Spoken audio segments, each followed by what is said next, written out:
कभी हिंदू राष्ट्र रहे नेपाल में अब हिंदू जनसंख्या क्यों घट रही है?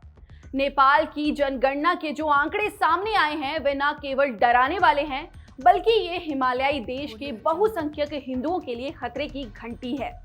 अब प्रश्न ये है कि आखिरकार नेपाल से हिंदू कहां चले गए हैं? यही नहीं, नेपाल से सटे उत्तराखंड में तेजी से होता जनसांख्यिकीय बदलाव भी सुरक्षा एजेंसियों के लिए बड़ी चिंता का विषय है। ये जानने के लिए देखिए ये रिपोर्ट। देवभूमि उत्तराखंड से सटे नेपाल के सीमावर्ती इलाकों में बड़ी ही तेजी से जनसांख्यिकीय बदलाव देखने को मिल रहे हैं।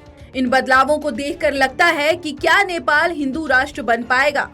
आपको बता दें कि वर्ष 2012 से 22 के बीच के सालों में नेपाल का पूरा समीकरण बदला है। 26 जनवरी 2022 को जारी नेपाल की जनगणना के अनुसार नेपाल की कुल आबादी 2,96,74,920 है।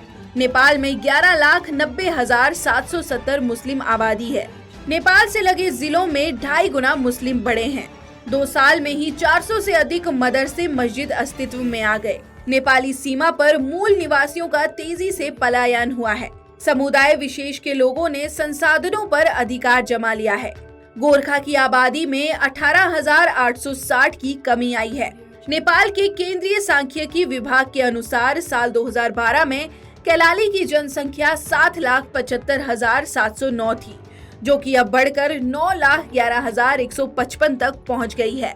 उत्तराखंड के कई क्षेत्रों में मुस्लिमों की बढ़ती जनसंख्या ने सुरक्षा एजेंसियों की चिंता बढ़ा दी है। सुरक्षा विशेषज्ञ भी मानते हैं कि नेपाल की सीमा से सटे क्षेत्रों में हो रहे ये बदलाव सामान्य नहीं है। भारत से लगते नेपाली जिलों में आए जनसांख्यिकीय बदलाव में अहम कारण पलायन है। एक समुदाय विशेष ने पहाड़ का रुख कर वहां के संसाधनों पर कब्जा जमा लिया। समुदाय विशेष ने खुद को इतना सक्षम बना लिया कि अब वो सामाजिक, आर्थिक व सांस्कृतिक व्यवस्था को भी प्रभावित करने लगे हैं। बांग्लादेश, बिहार, नेपाल, उत्तर प्रदेश, हरियाणा और पंजाब के बीच सुनियोजित तरीके से धर्म विशेष के लिए गलियारा तैयार किया जा रहा है। षड्यंत्र के तहत पाकिस्तान को इस गलियारे से जोड़ने की है।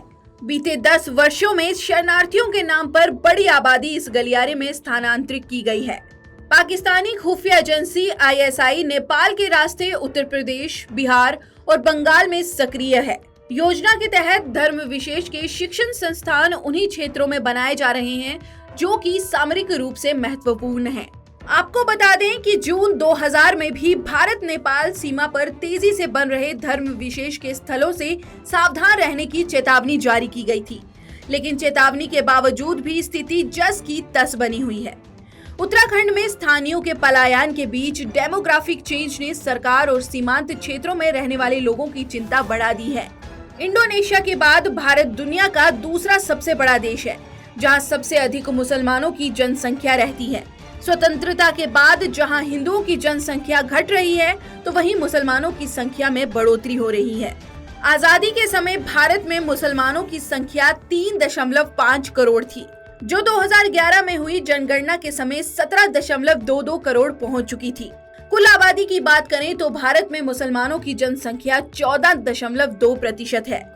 2050 तक मुस्लिमों की जनसंख्या कुल आबादी का 18.4% हो जाने का अनुमान है। भारत में 9 राज्य ऐसे हैं जहां पर हिंदू अल्पसंख्यकों के तौर पर रह रहे हैं। वर्तमान में हिंदुओं की जनसंख्या का अनुपात 89.6% है। एक रिसर्च के अनुसार 2050 तक हिंदुओं की आबादी घटकर 76.7% रह जाएगी। मुसलमानों की भारत में बढ़ती जनसंख्या की तुलना अगर हम पाकिस्तान और बांग्लादेश में रहने वाले हिंदुओं की आबादी से करें तो आंकड़े डराते हैं कि आखिर हिंदुओं की इतनी बड़ी आबादी कहां गुम हो गई। 1947 में तब के पूर्वी बंगाल यानी आज के बांग्लादेश में 30% हिंदू थे और आज उनकी जनसंख्या 6% ही बची है। 1971 के मुक्ति संग्राम में 30 लाख हिंदुओं की मौत हो गई थी। पाकिस्तान में हिंदुओं की स्थिति बद से बदतर होती जा रही है। पाकिस्तान के 22 करोड़ मुसलमानों की तुलना में हिंदुओं की जनसंख्या केवल 1.6% ही है। निश्चित तौर पर इन आंकड़ों को देखकर वस्तु स्थिति का आकलन समय रहते करना होगा। जिस तरह से नेपाल के सीमावर्ती क्षेत्रों और उत्तराखंड में जनसंख्या से जुड़े ये बदलाव देखने को मिल रहे हैं, उसको लेकर सजग रहने के साथ उचित कदम उठाने की आवश्यकता है, इससे पहले कि देर हो जाए।